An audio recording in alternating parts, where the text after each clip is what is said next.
जी अस्सलाम वालेकुम। यासीन आपके साथ हाजिर है।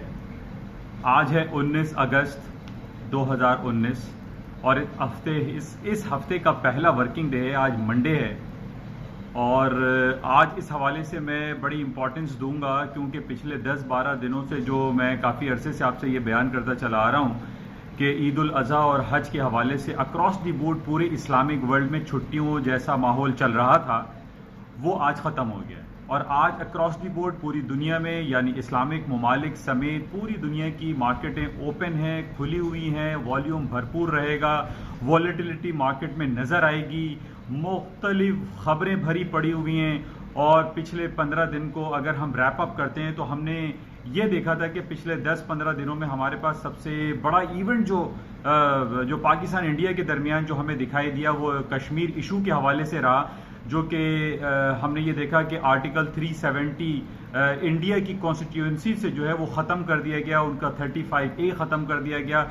यानी कश्मीरी अवाम का जो एक स्पेशल स्टेटस पिछले फॉर लास्ट 70 ईयर से उनको हासिल था, उसको ख़त्म कर दिया गया, जिसकी वजह से पूरे कश्मीर में अक्रॉस दी बोर्ड मैं समझता हूँ पूरी दुनिया में जहाँ जहाँ कश्मीरी लोग थे, पाकिस्तानी या इंडियन हेल्ड कश्मीर में लोग रहते थे, उन्होंने इस अमल के ख़िलाफ़ काफ़ी प्रोटेस्ट किया। और इस हवाले से इंडिया में भी उनकी सुप्रीम कोर्ट में एक रिट दायर की गई और इस फैसले को रिवोक करने का कहा गया। बहरहाल उसकी अभी पेशरफ का सिलसिला चल रहा है। लेकिन हम ये देख रहे हैं कि कश्मीर के हवाले से बहुत ज़्यादा टेंस हालात पूरी दुनिया में पाए जाते हैं और लोग इसके खिलाफ आवाज़ उठा रहे हैं। यूनाइटेड नेशन की सिक्योरिटी काउंसिल में भी इस बात को उठाया गया और ये कहा गया कि पिछले 54 सालों से यूनाइटेड नेशन की सिक्योरिटी काउंसिल में इस हवाले से कोई आवाज़ नहीं उठाई गई थी।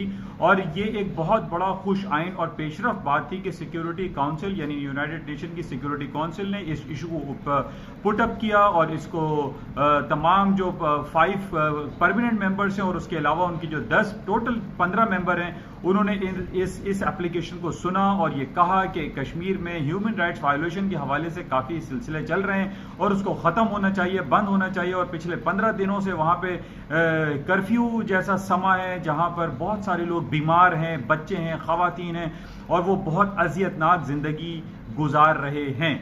ये मेरा तमाम उन लोगों से जो पाकिस्तानी हैं, इंडियन हैं, मैं पहले भी कई बार ये कहता चला आ रहा हूँ कि जंग व जदल या लड़ाई झगड़ा किसी भी मसले का हल नहीं है। हमें टेबल टॉक्स करनी चाहिए, आपस में बैठ के इसको डायलॉग से हल करना चाहिए।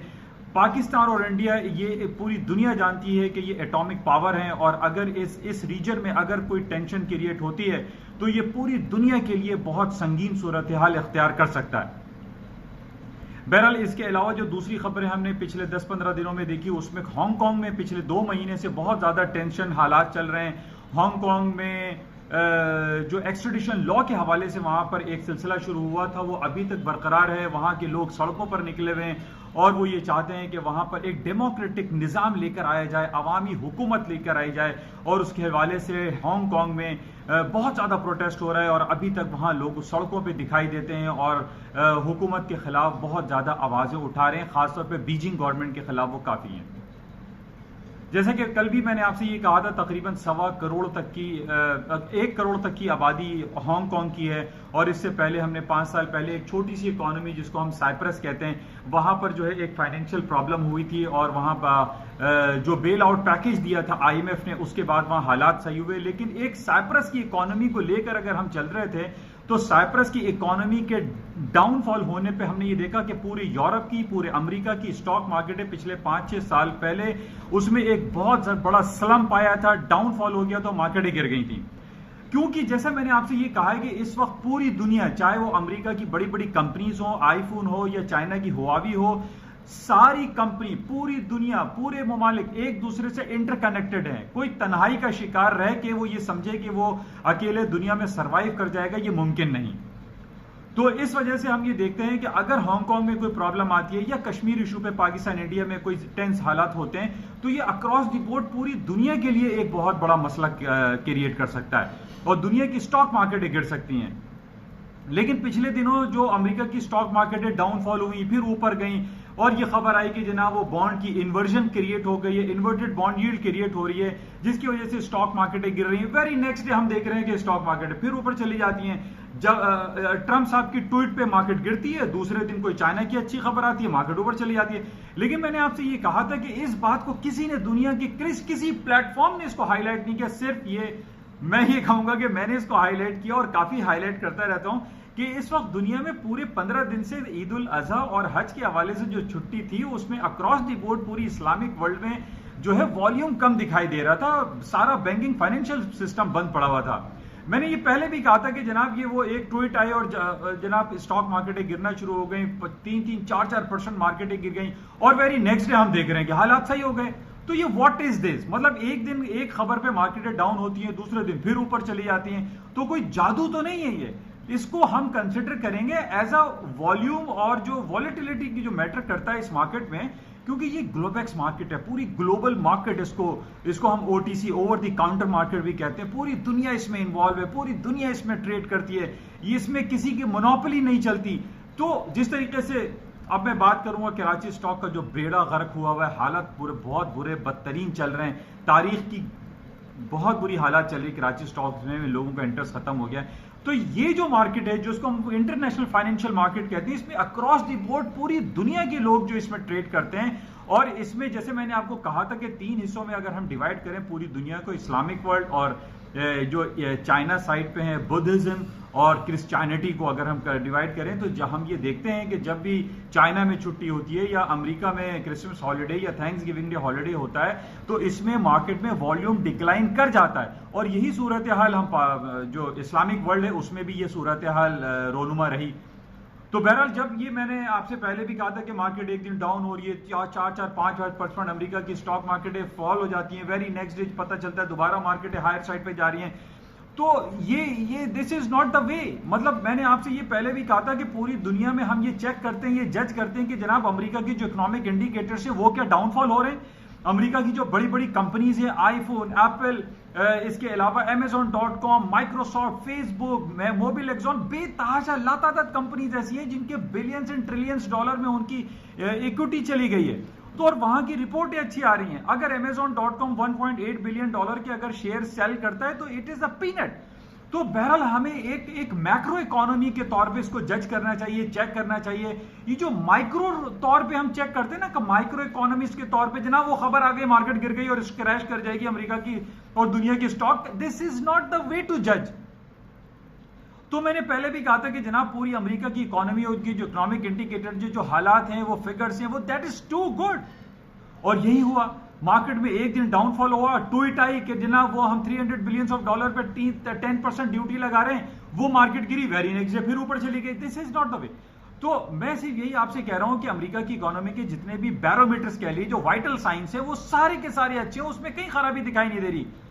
कल मैंने अर्ली मॉर्निंग जो मार्केट ओपनिंग से पहले जो प्रीव्यू मैंने आपको दिया था, मैंने आपसे ये कहा था कि अमेरिका में कल एक खबर आई कि व्हाइट हाउस ने ये बयान दे दिया है कि जनाब अमेरिका में there is no sign of recession. और ये मैंने आपको एक हफ्ते पहले बता दिया था कि जनाब रिसेशन की कोई सिलसिला नहीं है, सिर्फ एक बॉन्ड की जो इन्वर्जन यील्ड कर्व बना है उस बेस पे हम ये नहीं कह सकते कि यार कि पूरी दुनिया की स्टॉक मार्केट तबाह हो जाएंगी, गिर जाएंगी। कोई कन्वेंशनल वॉर थोड़ी चल रही है पूरी दुनिया में। वॉर होती है जिसको अभी हम ये कह रहे हैं कि चाइना जो है चढ़ाई कर रहे हैं हांगकांग के ऊपर, इंडिया पाकिस्तान चढ़ाई कर रहे हैं कश्मीर इशू को लेके। यहां पर अगर कन्वेंशनल वॉर होती है, बुलेट्स एंड बॉम्ब्स की वॉर खुदा ना खास्ता अगर होती है, उस वक्त हम कहेंगे कि पूरी दुनिया की स्टॉक मार्केट क्रैश हो सकती है, गिर सकती है, फॉल हो सकती है। Otherwise financial matter is a not a matter. मैं भी ये दरखास्त करता हूं पाकिस्तान, इंडिया की जो गवर्नमेंट लेवल है, हमारी जो फौज है, हमारी ISI है, हमारी जो चीफ ऑफ आर्मी स्टाफ है, हमारे वजीर आजम इमरान खान है, कि भाई ये कन्वेंशनल वॉर ना करें। कन्वेंशनल वॉर पूरी दुनिया की तबाही के लिए, इंडिया के लोग मरे, पाकिस्तान के मरे, कि इंसान ही मरेगा भाई, इंसान ही मरेगा। हमें ये चाहिए कि जिस तरीके से अमेरिका और चाइना एक ट्रेड वॉर कर रहे हैं, टैक्सेस लगा रहे हैं, एक दूसरे के ऊपर टैक्स लागू कर रहे हैं, ट्रेड को बंद कर देते हैं, ये वॉर फिर भी बेहतर है। मैं इस वॉर को कंपैरिजनली ये कहूंगा कि भाई पाकिस्तान इंडिया में हाथ जोड़ के कहता हूं, आप लोग ट्रेड वॉर कर लें, ये कन्वेंशनल वॉर ना करें। इसमें किसी का कोई रिजल्ट नहीं आएगा, कोई हल नहीं निकलेगा और एक दूसरे को मार के खत्म हो जाएंगे। मैंने आपसे पहले भी कहा था सेकेंड वर्ल्ड वॉर में एडोल्फ हिटलर ने क्या किया था। अभी हम 74वीं जो है एनिवर्सरी मना रहे हैं हिरोशिमा और नागासाकी में, कि 74 साल से लोग हर साल सोग मना रहे हैं, रो रहे हैं कि भाई इनसे गलती हो गई, एटम बम क्यों गिराया हिरोशिमा नागासाकी पे। अभी पाकिस्तान इंडिया में जंग हो गई, दोनों एटॉमिक पावर है, दोनों बम फोड़ देंगे, तो फायदा किसका होगा? फिर हम भी वो सालाना शोक मना रहे होंगे? भाई उस शोक मनाने से बेहतर यह कि आज हम ट्रेड वॉर का शोक मनाते हुए ट्रेड वॉर लड़ें, ये कन्वेंशनल वॉर हम ना लड़ें। बहरहाल एक इंसान होने के नाते, एक इंसानियत के नाते मैं लोगों से यही कहूंगा, भाई ये जंग और जदल का जो काम है ये बिल्कुल बेकार है, इसका कोई रिजल्ट नहीं है। हमें तारीख के आईने से कुछ सबक सीखना चाहिए कि एडोल्फ हिटलर ने पूरा यूरोप तबाह कर दिया था, लोग वहां पर इतने मर रहे थे, सड़कों पे लाशें पड़ी हुई थी, गिद्ध आके खाते थे, जानवरों ने खाना छोड़ दिया था। भाई वो दौर ना लाएं। पाकिस्तान इंडिया की जंग का, चाइना और हांगकांग की जंग का कोई रिजल्ट नहीं है, कोई प्रोडक्टिव रिजल्ट नहीं आएगा। हम यूरोप में देख चुके हैं सेकेंड वर्ल्ड वॉर में एडोल्फ हिटलर ने क्या किया, हम यहां पे अरब कंट्री में देख रहे हैं कि यमन और सऊदी अरब में क्या हो रहा है, सीरिया में क्या हो रहा है, इसराइल में, फलस्तीन में, गजा स्ट्रिप में रोजाना 20-25 लोग मार दिए जाते हैं, कत्ले आम चल रहा है, कोई पूछने वाला नहीं है। यूनाइटेड नेशन की जनाब जो सिक्योरिटी काउंसिल की जो करारदादें हैं उनको रोन दिया जाता है, उन पे भी कोई काम नहीं किया जाता। मैं समझता हूं कि देखिए 1 to 1 बात होनी चाहिए, पाकिस्तान इंडिया को आपस में बैठ के खुद फैसले करने चाहिए। हमें कोई जरूरत नहीं है कि सिक्योरिटी काउंसिल में जाएं। यूनाइटेड नेशन की सिक्योरिटी काउंसिल में पिछले कितने सालों से पूरी दुनिया के मसले खड़े हुए होते हैं। पिछले 15-20 साल पहले बोस्निया हेर्ज़ेगोविना का मसला था, अभी आप अरब का कंट्री का मसला देख लें, इसराइल फलस्तीन कब से लड़ रहे हैं, कब से मर रहे हैं, कोई रिजल्ट नहीं आता। यूनाइटेड नेशन सिक्योरिटी काउंसिल की सिर्फ रेजोल्यूशंस आती हैं, वो रेजोल्यूशंस खानों में पड़ी रहती हैं, उन पर अमल दरामद नहीं होता। हमें चाहिए कि 1 to 1, जैसे देखिए दो लोगों में फड्डे होते हैं, लड़ाई होती है, वो आपस में 1 to 1 सुलह सफाई कर लेने में, इसी में आफियत है। बहरहाल इसकी हम सबको हर प्लेटफॉर्म से कोशिश करनी चाहिए कि जंग और जदल में हम ना पड़ें और अखलाकियात के दायरे में रहते हुए, इंसानियत का पास रखते हुए आपस में मिलजुल कर बैठें और हालात को बेहतर करने की कोशिश करें। अच्छा, इसके अलावा आज अर्ली मॉर्निंग जैसे मैंने प्रीव्यू में आपसे बयान किया था कि आज जब व्हाइट हाउस का बयान आया था कि there is no sign of recession, ये मैंने पिछले हफ्ते आपसे बयान किया था और मैंने आपसे प्रीव्यू में ये कहा था रात को 3 बजे कि मार्केटें हायर साइड पे खुलेंगी, मार्केटें ऊपर की तरफ जाएंगी, स्टॉक मार्केटों में तेजी गिरदानी जा रही है, तेजी देखी जा रही है। कोई इकोनॉमिक इंडिकेटर्स हमारे पास वो नेगेटिव दिखाई नहीं दे रहे जिसकी बेसिस पे मैं आपसे ये कहूँ कि अमेरिका की स्टॉक मार्केट या दुनिया की स्टॉक मार्केटें फॉल डाउन का शिकार हो जाएंगी। और आज हम यही देख रहे हैं कि पूरी दुनिया, अभी इस वक्त यूरोप की मार्केटें खुल गई हैं, तमाम की तमाम पॉजिटिव हैं, प्लस हैं, ग्रीन टेरिटरी में मार्केटें ट्रेड हो रही हैं। क्योंकि इसकी सबसे पहली और बुनियादी वजह मैंने आपको एक तो ये बताया कि व्हाइट हाउस का ये बयान आया कि there is no sign of recession, market ऊपर की तरफ जाएंगी। और इसके साथ ही पूरी दुनिया, अरब वर्ल्ड, इस्लामिक वर्ल्ड खुल चुका है, पूरी दुनिया आज नॉर्मल रहेगी, पूरी दुनिया में आज ट्रेडिंग होगी, कोई बंद क्लोजिंग वाला सिलसिला नहीं है। ये रात 3 बजे मैंने आपसे कहा था कि मार्केटें हायर साइड पे खुलेंगी। अभी सुबह 6 और 7 बजे एक और मजीद पॉजिटिव रिपोर्ट आ गई। चाइना के बैंकिंग रिफॉर्म्स की खबर आई है कि चाइना अपने इंटरेस्ट रेट के रिफॉर्म्स की बात कर रहा है। चाइना अपना इंटरेस्ट रेट माइनस नहीं, मतलब डिक्लाइन करने जा रहा है। अभी हम चाइना का जो इंटरेस्ट रेट है वो 4.35% चल रहा है और ये कहा जा रहा है कि चाइना अपना रिफॉर्म्स लाकर हालात को बेहतर करेगा, बोरोइंग कॉस्ट को रिड्यूस करेगा, मार्केट में इकोनॉमिक एक्टिविटीज बढ़ेंगी, मार्केट में उनकी एक्सपोर्ट बढ़ सकती है, हालात बेहतर होंगे, स्टॉक मार्केट ऊपर है। अभी मैं देख रहा हूं कि सुबह से तकरीबन 0.5 से 2%, आज गुड न्यूज ये है कि हैंग सेंग 2.25% मार्केट प्लस है, 200-300 पॉइंट प्लस है। पूरी दुनिया अक्रॉस द बोर्ड तकरीबन नियरली 1% प्लस है। प्लस होने की वजह यही है कि there is no sign of recession. Inverted bond yield की हम बात कर रहे थे, इन्वर्टेड बॉन्ड यील्ड की बेसिस पे हम ये नहीं कह सकते पूरी दुनिया की स्टॉक मार्केटें क्रैश हो जाएंगी, तबाह हो जाएंगी। आज वही खबर जो मैं पिछले 10 दिन से आपसे कह रहा था कि आज वो मेरी बात ये सही दिखाई दे रही है कि इन्वर्जन जो हुआ था बॉन्ड यील्ड में वो कम होता चला जा रहा है, रिड्यूस होता चला जा रहा है, जो कि स्टॉक मार्केट के लिए पॉजिटिव साइन है। और ये हो सकता है कि मार्केटें आज हायर साइड पे मजीद चली जाएं क्योंकि पूरी दुनिया आज खुली हुई है, सारी छुट्टियां खत्म हो चुकी हैं, सब लोग अपने काम धंधे पर आ चुके हैं। और आज खबर यही 2 खबरें, एक तो चाइना की जो खबर आई है कि वो अपने बैंकिंग सेक्टर को रिफॉर्म्स कर रहे हैं, अपने इंटरेस्ट रेट को रिड्यूस कर सकते हैं। अभी कंप्लीट डिटेल नहीं आई है, उसको रिपोर्ट को डिटेल अभी रिपोर्ट आना बाकी है और उसमें यही एनालिस्ट कह रहे हैं कि जनाब वो अपना इंटरेस्ट रेट रिड्यूस कर देंगे तो हालात बेहतर हो जाएंगे, जिसकी वजह से स्टॉक मार्केटों में मजीद मुझे तेजी दिखाई दे रही है। अमेरिका की स्टॉक मार्केट जो तकरीबन अपनी जिंदगी के, अपनी हिस्ट्री के नियरेस्ट हाई लेवल पे चल रही हैं, मजीद ऊपर हाई पे चली जाएंगी। तो मैं उन तमाम लोगों से जो मार्केट में शॉर्ट सेलिंग में बैठे हैं, इस उम्मीद पे बैठे हैं कि कोई खराब खबर आएगी, कोई तबाही की न्यूज आएगी, कोई हांगकांग में तबाही होगी, कोई कश्मीर इशू पे जो है ना कोई जंग छिड़ेगी तो स्टॉक मार्केट में फॉल डाउन हो जाएंगी। तो भाई हम नेगेटिविटी पे क्यों जा रहे हैं? हम क्यों सोचते हैं कि दुनिया तबाह हो जाएगी, दुनिया खराब हो जाएगी तो स्टॉक मार्केट क्रैश होंगी? उन तमाम लोगों के लिए जो सेलिंग में बैठे हुए और वही दुआएं कर रहे हैं, मुसल्ले पे बैठे हुए कि बस कोई बैड न्यूज आ जाए और मार्केटें जो तबाह हो जाए, मार्केटें गिर जाएं, ऐसा नहीं है। देखिए, जिस तरीके से कराची स्टॉक एक्सचेंज की हम बात कर लेते, यहां का तो बेड़ा गर्क हो गया है। 55,000 2017 में 55,000 पे हमारा KSE 100 इंडेक्स था, आज 28,000 पे पहुंच चुका है। लोगों में बिलियंस ऑफ रुपीस की जो है ना खत्म हो चुके हैं। गवर्नमेंट ऑफ इमरान खान आई है, लोग बड़ी तब्दीली के नारे लगा रहे थे कि जनाब तब्दीली आएगी और अच्छाई आ जाएगी। तो बहुत सारे सेक्टर में मेरी मुलाकात होती है, बातें होती हैं, मैं लोगों से यही पूछता हूं, वो यही कहते हैं कि ना इमरान खान साहब गलती कर रहे हैं, इनको पैरेलल वे में से चलना चाहिए था। जो हो चुका उसको ठीक है, उसको पकड़ें तकड़ें, लेकिन अक्रॉस द बोर्ड पूरे लोगों पर एक छोटा मजदूर भी बेचारा तकलीफ में है, कारोबार नहीं है, दुकानें बंद हो रही हैं, स्टॉक मार्केट में ब्रोकरेज हाउसेस बंद हो रहे हैं। मतलब हम अभी 2017 में जब मार्केटें गिरी तो ये हुआ कि 20 अरब रुपीस का एक bail out package government of Imran Khan की तरफ से दिया जाएगा और हालात कराची स्टॉक एक्सचेंज के ऊपर किए जाएंगे, लेकिन कुछ भी नहीं हो रहा। लोग अपनी उम्मीदें खोते चले जा रहे हैं, हारते चले जा रहे हैं। कहीं कोई नजर नहीं आ रहा कि कराची स्टॉक एक्सचेंज उठेगा, पाकिस्तान का रियल सेक्टर उठेगा, रियल एस्टेट मार्केट तबाह हो गई है। लोगों के घरों की जो खरीदो फरोख्त थी, बैरियर टाउन ले लें, DHA ले लें, आप कहीं भी कराची में उठा के देख लें, स्टॉक मार्केट के साथ साथ आपका जो रियल एस्टेट बिजनेस है वो भी तबाहाली की तरफ है। तो ये क्या हो रहा है? हमें ये सोचना चाहिए। इमरान खान साहब से भी मैं ये दरख्वास्त करूंगा कि कुछ पैरेलल तरीके से चलाएं, इकोनॉमी को पैरेलल वे में चलें। एक आम आदमी अगर खुशी का इजहार करता है, उसके जेब में पैसे होते हैं, तो आप समझ लीजिए कि हमारा जो बड़ा बिल्डर है, बड़ा जो ब्रोकरेज हाउस के लोग हैं, वो भी खुश होंगे। एक छोटा आदमी अगर खुश होता है तो बड़े आदमी भी खुश होते हैं। तो हमें कुछ ऐसी पॉलिसी अडॉप्ट करनी चाहिए। मैं ये रिक्वेस्ट करूंगा इमरान खान से और अक्रॉस दी बोर्ड जितने भी हमारे मिनिस्टर्स बैठे हुए हैं, कुछ ऐसे हालात पैदा करें कि हालात हमारे यहाँ अच्छा हो, स्टॉक मार्केट उठे, रियल एस्टेट हमारी उठे, सीमेंट सेक्टर, केमिकल सेक्टर, हमारा जो रिटेल बिजनेस है वो ऊपर उठे। सब बेचारे रो रहे हैं।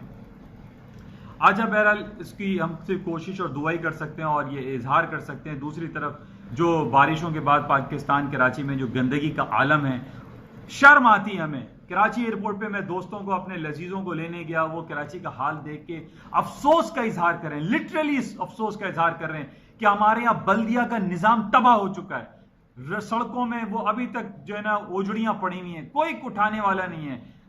अली जैदी साहब कह रहे हैं कि Karachi, let's clean the Karachi. क्या हो रहा है ये? मतलब ये हम मुहिम क्यों चलाते हैं? हमारे पास, हम रोज टैक्स देते हैं, हर सालाना हमारा मंथली टैक्सेस आते हैं, हम ये मुहिम का वर्ड क्यों इस्तेमाल करते हैं कि जनाब मुहिम चलाएंगे, हम सफाई मुहिम चलाएंगे। और भाई हम घर की सफाई के कोई मुहिम चलाते हैं? हम रोजाना घर की सफाई करते हैं, झाड़ू पोछा लगता है। तो पूरे शहर में ये मुहिम का वर्ड, इट्स नॉट गुड। हमें डेली बेसिस पे सफाई करनी चाहिए, हमें पेनलाइज करना चाहिए, पेनल्टी लगानी चाहिए। जो कचरा फेंके पकड़ो, उसको मारो, एक पुलिसिंग सिस्टम लेकर आना चाहिए। बहरहाल ये बात मेरी बड़ी लंबी हो जाती है, लेकिन बहुत सारी कवरेज होती है देखने के लिए।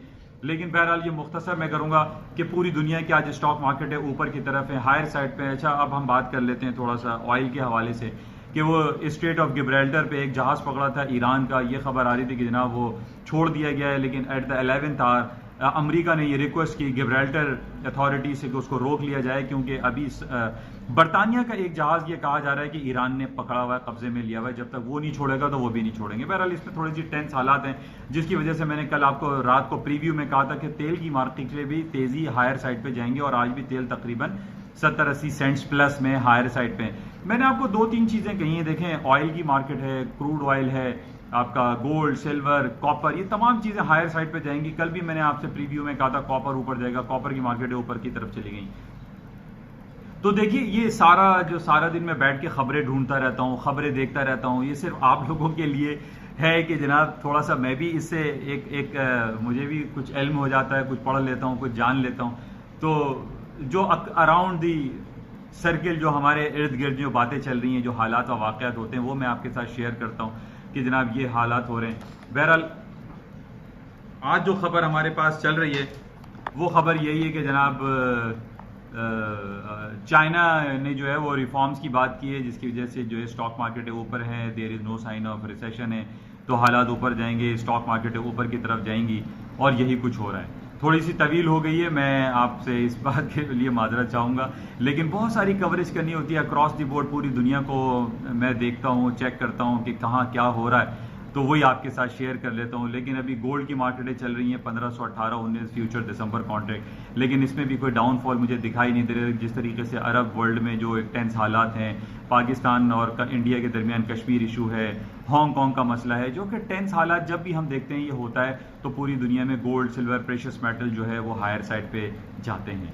इंशाल्लाह आपसे रब्ता रहेगा। ये मॉर्निंग ब्रीफिंग आपके साथ एक मैं शेयर करता हूँ। मैं उम्मीद करता हूँ कि इस चैनल को आप सब्सक्राइब भी करेंगे, लाइक एंड शेयर करेंगे और इसको ज़्यादा से ज़्यादा फैलाएंगे, क्योंकि उर्दू ज़बान जैसा मैं आपसे कहता हूँ कि CNN इंग्लिश न्यूज़ चैनल में बहुत सारी बातें आती हैं, लेकिन एक चीदा ख़ास बातें आप लोगों के साथ मैं शेयर कर लेता हूँ ताकि एक आम आदमी को, आम लोगों को इस सिलसिले में आगाही रहे। इंशाल्लाह आपसे राब्ते में रहेंगे। Thank you.